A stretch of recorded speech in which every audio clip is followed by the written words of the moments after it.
Добре дојдовте во неделното интервју на Радио Слободна Европа. Наш денешен гостин е председателот на Синдикатот за образование, наука и култура, господинот Јаким Неделков. Господине Неделков, неизвестноста околу стартот на учебната година продолжува.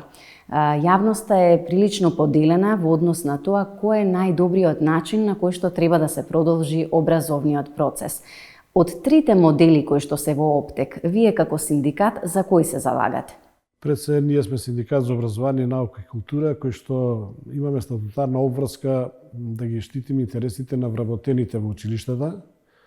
Во оваа ситуација тоа значи дека пред се ние безбедноста и здравјето на вработените кои што работат во училиштата. Овие три модели се предложени како ќе се изведува наставата. Ние можеме да кажеме од аспект на и наставници и родители за едната, другата или третата опција, меѓутоа немаме надлежност да определуваме како вид на настава ќе се спроведе од првиот учебен ден. Затоа, веројатно ќе мора да се изјаснат надлежните, која што овие предложени опции ќе треба преку локалните самоуправи да се спроведат до училиштата, а училиштата, предпоставувам, училишните одбори, каде што членуваат представници и од Министерство за образование, и од локална самоуправа, и од родители, и од училиште, ќе донесат соодветна одлука кој модел е најсоодветен за нивната средина. Нас не е јасно и на јавноста е јасно дека условите за работа не се подеднакво исти во сите училишта на национално ниво, па според тоа по мене не сме и да се унифицира еден модел кај што ќе важи за сите. Различни се по многу основи, од прво, број на заразени во средината, имаме стандарди на колку жители, максимум колку би било нормално, ако може така да се каже нормално. Понатака имаме број на ученици во училиште, број на ученици по паралелки, имаме училишта со соодветни услови за изведување на ваква или онаква настава, училишта кои се несоодветни, па имаме и локална средина, односно родители, ученици кои што немаат технички можности да следат конкретно онлайн настава и така натака. Значи, сето тоа е индивидуално и по нас како синдикат би било најсоодветно да се прифати она решение кое што најмногу ќе одговара на локално ниво, односно она училиште, пред се училишниот одбор ќе се одлучи за кој училиште како да работи. Според сите проценки, најверојатно онлайн наставата ќе продолжи од септември, веројатно за учениците од поголемите оделенија. Според искуството кое што го имавме пролетва, дали може да кажеме дека сега просветните работници се подготвени повеќе за овој предизвик од есен? Па не сум сигурен дека се потполно подготвени, со оглед на тоа што еве и од март навака бевме како наставници затечени, меѓутоа сепак ние сме доста и трудолюбиви и креативни, па успеавме на некој начин успешно да завршиме учебната година, без ниту еден пропуштен ден без одвивање на наставата. Во контекст на ова, една неодамнашна анкета на Фондацијата Метаморфозис, која што е посветена баш на делот околу тоа колку просветните работници се подготвени за онлайн настава од септември, резултатите од таа анкета покажале дека скоро 42% од просветните работници не се чувствуваат подготвени за онлайн настава од септември. Како тогаш може да очекуваме и дали воопшто може да зборуваме за квалитетно образование на учениците?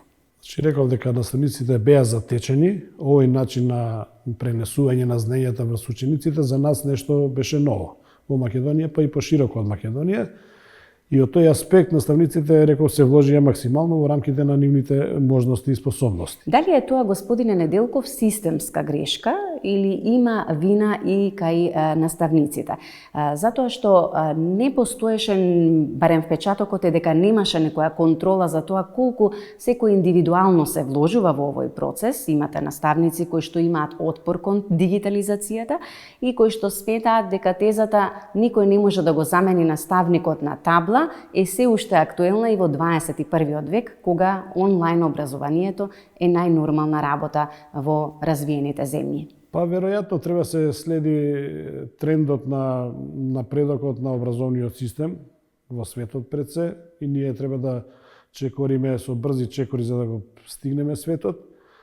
Меѓутоа, за жал, се покажа дека требаше ваква трагедија да се случи, па за да се освестиме дека мораме да имаме алтернативи не само во реализација на наставата, него воопште во животот. Во последните години мислам дека доста се вложи во модернизација на воспитно-образовниот процес, во однос на дигитализација на наставата, во однос на дигитални наставни содржини кои што беа истакнати на страницата на Биро за развој и на Министерство за образование, каде што наставниците можеа слободно да ги користат тие наставни содржини, снимени по сите современи методолошки теркови.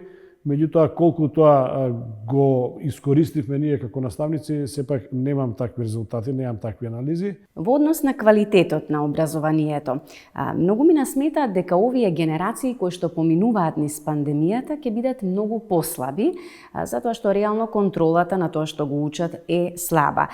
Впечаток во јавноста е дека практично повеќе учат родителите отколку учениците.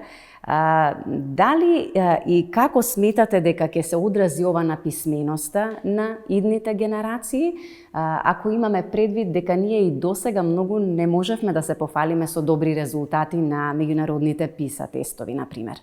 Па за разлика од PISA тестовите, ние имаме паралелки или училишта кои што завршуваат со просек 5.00.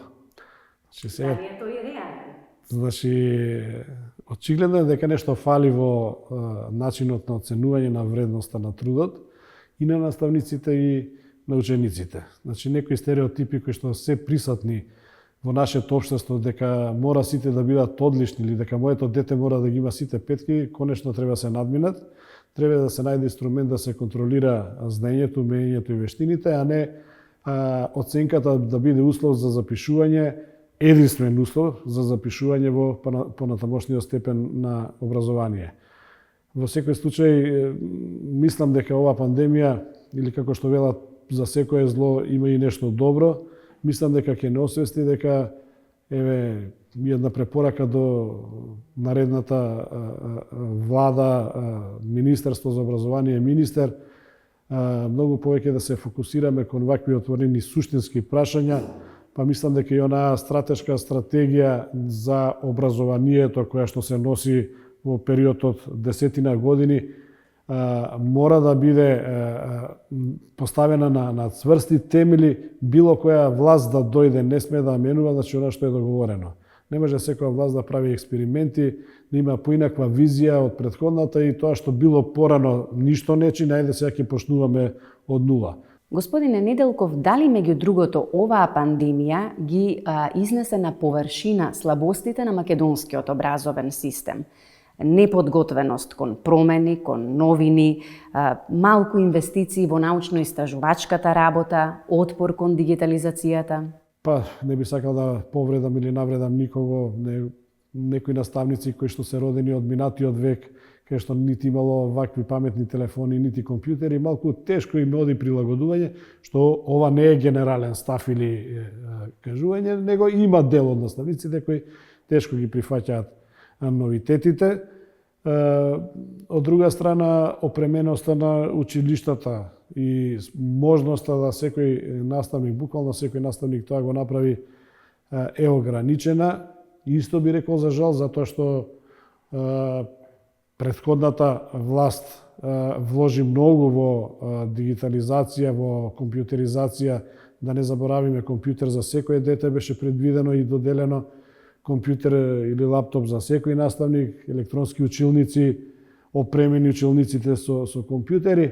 Сето тоа помина во една, би рекол, фарса, каде што дел од компјутерите беа украдени, дел од компјутерите беа оштетени и така натака и така натака. Значи, овде ни фали една општествена свест, сите заедно како општество, почнувајќи од семејството, од родителите, домашното воспитување, понатака погоре училиштата, наставниците, сите заедно да сватиме дека ова што се планира, се предвидува за работа за сите нас општествено добро.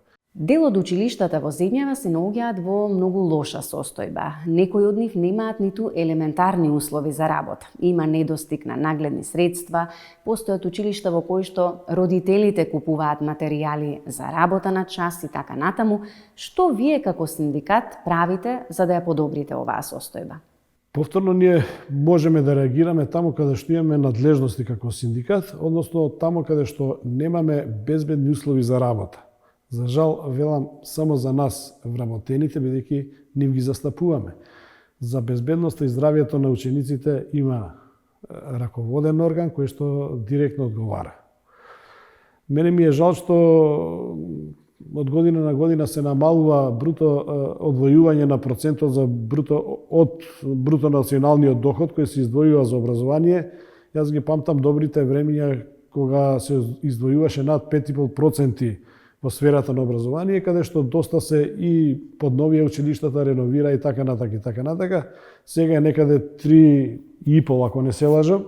Значи тоа е скоро дупло помалку или 1/3 помалку во средства и очигледно е дека недостасуваат тие средства. Минатата учебна година ја почнавте со штрајк во кој побаравте повисоки плати за просветните работници. Добивте зголемување на платите за 10%. Дали тој процент ги задоволи вашите барања? Апсолутно не. Апсолутно не. Ние повторно каскаме и повторно не можеме да стасаме до просечната национална плата. Сведоци сме на континуирано зголемување на минималната плата на национално ниво, согласно закон, како се зголемува минималната плата на национално ниво, така во одреден временски период треба да се усогласат и другите плати во јавниот сектор, значи континуирано треба да има поместување.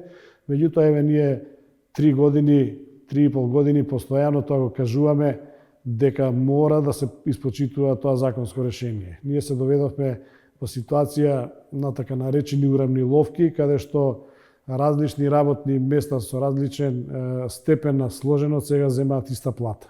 Тоа е спротивно на закон, спротивно на колективен договор и тоа јавно, транспарентно го кажуваме, правиме протести на кои што одредена маса на наши вработени јавно го искажуваат незадоволството на таквата политика, меѓутоа, за жал, се уште немаме слух за да системски се реши проблемот.